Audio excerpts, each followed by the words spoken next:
காங்கிரசும் திமுக எதிர்ப்புறமாக இருந்த ஒரு சூழல். அதாவது தமிழ்நாட்டில் இதை போன்று ஒரு மோசமான ஆட்சி தமிழ்நாடு மக்கள் பார்த்தது கிடையாது. சமூக நீதி என்று, அதாவது இந்த கணக்கெடுப்பு, ஜாதிவாரி கணக்கெடுப்பு நடத்தாதது பண்ணிட்டு இருக்காங்க.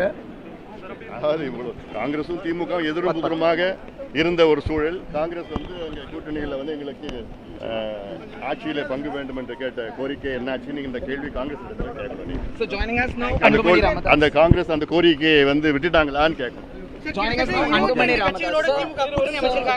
கடந்த முறை தேசிய ஜனநாயக கூட்டணியில் இணைந்த தேமுதிக வெற்றி பெறுவோம் அப்படின்னு சிஎம் சொல்றாரு. அதாவது தமிழ்நாட்டில் இதை போன்று ஒரு மோசமான ஆட்சி தமிழ்நாடு மக்கள் பார்த்தது கிடையாது. எங்கே பார்த்தாலும் ஊழல், கஞ்சா, சாராயம், சந்துகடை, பாலியல் வன்கொடுமைகள், சமூக அநீதிகள், பட்டியலின மக்களுக்கு அடக்குமுறைகள், சமூக நீதி என்று, அதாவது இந்த கணக்கெடுப்பு, ஜாதிவாரி கணக்கெடுப்பு நடத்தாதது, 4 வயது குழந்தைக்கு பாதுகாப்பு கிடையாது, பெண்களுக்கு முற்றிலும் பாதுகாப்பு கிடையாது.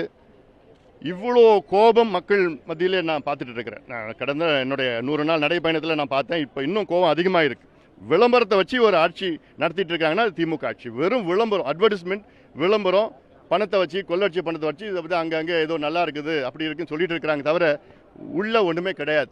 வீதியில் அன்றாடம் செவிலியர்கள், மருத்துவர்கள், அரசு ஊழியர்கள், துப்புரவு பணியாளர்கள், சாலை சத்துணவு ஊழியர்கள் எல்லாமே போராடிட்டு இருக்கிறாங்க. போராட்டத்தை அதில் அவங்களை கைது செய்ய, அச்சுறுத்தி, துன்புறுத்தி என்னென்னமோ பண்ணிட்டு இருக்கிறாங்க.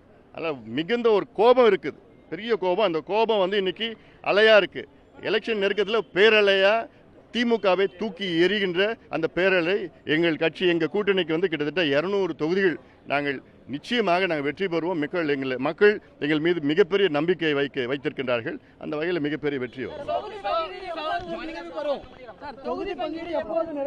விரைவில் எங்கள் கூட்டணியின் தலைவர் திரு எடப்பாடி பழனிசாமி அவர்கள் அறிவிப்பார்.